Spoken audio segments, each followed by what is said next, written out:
guys, Brandon with OhmEmpire back at it again, and today we're going to take a look at the Herakles by Scent.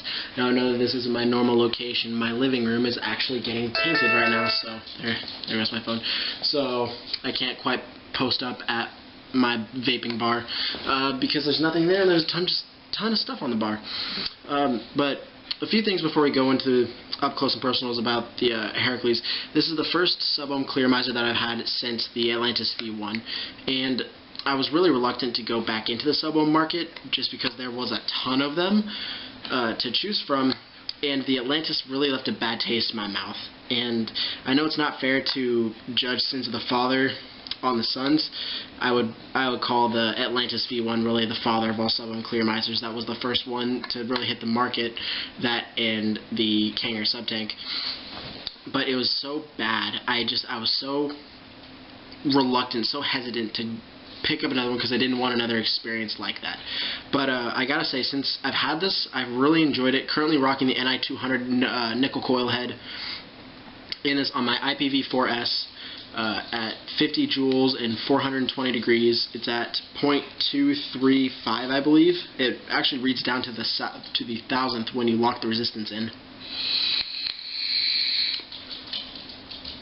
I gotta say, flavor's great. I haven't gotten a dry hit. Temp control's functioning fabulously. There's a few things I really don't like about this tank. The capacity's good. Mostly it's aesthetic that I don't like about it, but you'll see a lot of that when we dive down up close, show you the coil head, show you this thing all broken apart. But without further ado, I think it's about that time to dive down, take a quick look at this up close and personal, and I will see you guys shortly.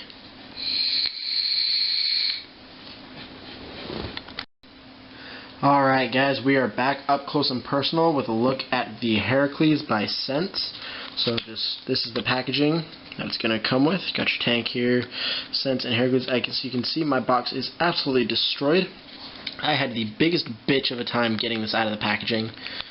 So caution, under 18, not allowed. Keep out of reach of children. Keep away from high temperatures. Do not use tank too frequently in a short time. I imagine that's just to keep the glass from cracking if it gets too hot.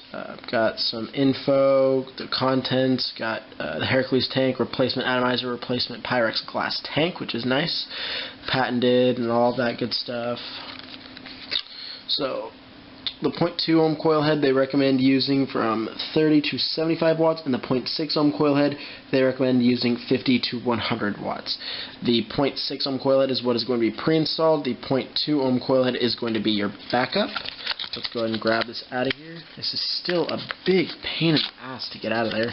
So this is where your replacement coil head is going to be. Got your extra Pyrex tank, and here is the Herakles. Let's go ahead and pop this out and take a quick look at it.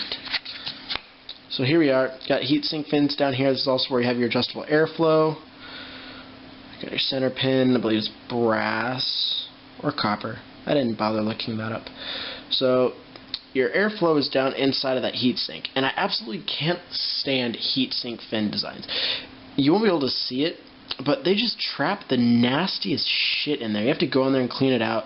But the airflow is really nice and clicky. It does stick into place. You'll be able to hear it. So there's 1, 2, 3, 4. So got the size of the holes in there, so wide open on both sides, and then you'll get smaller and smaller as you go down. Go ahead and take it apart. This is the standard drip tip that it comes with.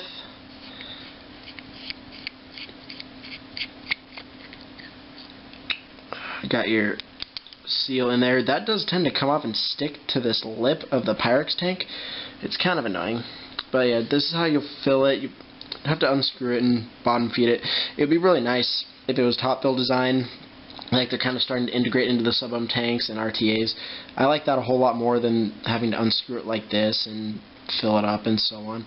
But it's not too bad. These holes you've seen here actually help regulate the flow of your juice. So if you're using a thinner juice like a 60-40 or a 50-50, you can close these off after you line them up with these holes on your coil head to restrict how much juice is going in there so it won't be flooding your coils. You can close them off, leave them open, and then as you have thicker juices you can open them up, leave them wide open once you get into the 70-30 and 80-20. I would not recommend, however, using 90-10 in here as it does not offer that much airflow. So go ahead and take a look at this coil head. Like I said earlier, this is the Ni200 coil, Ni200 nickel coil head, 0.2 ohms Ni200. It also comes in replacement 0.2 ohms and 0.6 ohm replacement coils. Just screws in like so. I've been using it on my IPv4S almost exclusively. So far it's functioning great. Little look in there. It does have that stainless steel mesh covering your organic cotton. And your nickel coil is down in there. Big con is that, like I said, this seal here does tend to stick to the bottom of your tank and pull off, so you've got to put it back in there, press it down, fit it back in, where it will possibly, you know, come back apart and do that again. But I think that covers just about everything that we can go over. Like I said, this is a huge con in my opinion. I understand the need for heatsink fin designs, regulates heat and all of that good stuff, but I feel like there's a better way. Or you can put the heatsink up here, but not where you got your airflow going. So I'm going to put this back together, guys. I'm going to take it upstairs, have a vape on it, talk about it, tell you where you can get one of these. So I will see you shortly.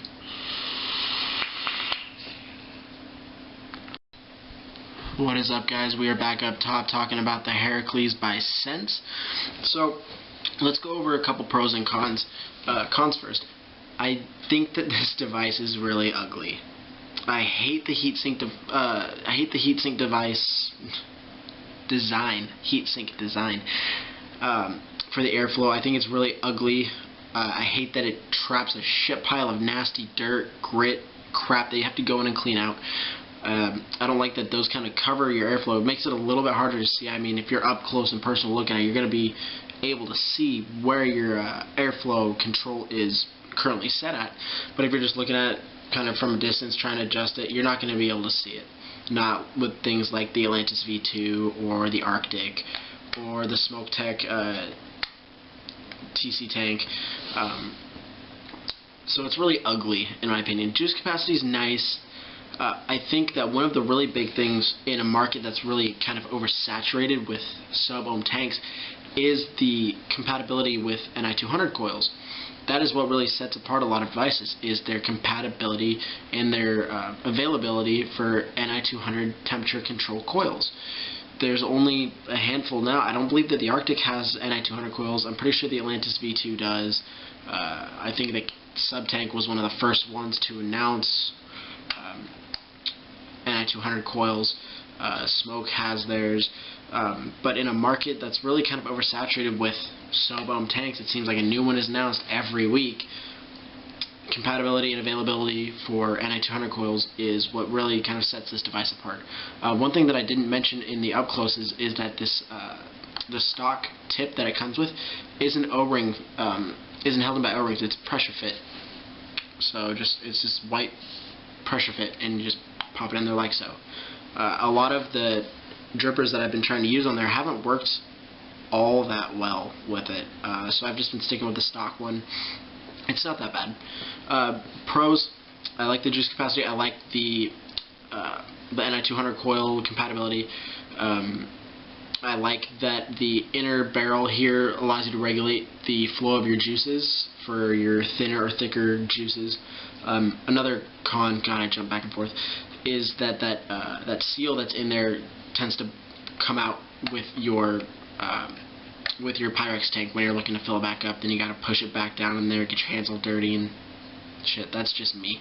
It could be, honestly, it could just be this tank that does that. It could be all of them. That's just really annoying. It's not held in very well. It's not like glued in place. It's not cemented in place. I really don't like that it's bottom fed. I wish that it was top fed. I see a lot of top fed atomizers coming out for RTAs and sub-ohm tanks.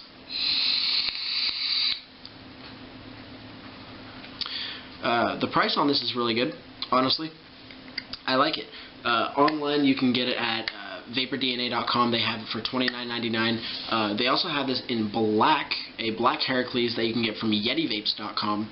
I'm not sure on the availability of either one of those. I had it up and I didn't even bother looking. But your local B&Ms should have this, but if at your local B&M, it's only going to have the stainless steel version. I really like the black version. If I had the choice of having this, the black one, I'd have the black one. I feel like it would be very aesthetically pleasing with my IPv4. Overall, this has been a huge step up from the Atlantis V1. I've gone through a couple 0.6 ohm coil heads, a couple 0.2 ohm coil heads. This is the first nickel coil head I've had in here, and it's rocking and rolling. It's kicking some major flavor ass. The flavor that I get off this device is really, really solid. Comparatively, I've tried it in the Arctic. Arctic's okay. Obviously, Atlantis V1 sucked the dick. But overall, I think a lot of people are going to like this, especially for the price point. There ain't a whole lot wrong with it outside of aesthetics, because this thing is god-awfully ugly. But I think I've said all I can say. I like that it comes with a extra Pyrex tank. That's a huge pro. Replacement coils, so you won't have to buy any. I believe the packs come in single, or you can get them in packs of 5 for whatever ohm you want to be using it in. But I think I've said all I can say about all that I can say. Jesus, I'm either tired or I just suck at talking into a camera. But either way, guys, I've said all I can say. Let me know what you guys think about the Herakles, what your experiences are. Herakles compared to the Arctic. I see a lot of debates back and forth between the two. Personally, I've tried the Arctic. I tried the Arctic for a little bit. I had it for like 2 weeks. Borrowing a friend of mine's to try it, and then I had this one, and I actually like this one a whole lot more. I like the way the Arctic looks. I like the way this one vapes. So, but that's on preference, guys. Go ahead and check it out. Let me know what you think. That's it. So, Brandon, over at OhmEmpire, signing out till next time. And as always, stay classy, vape fam.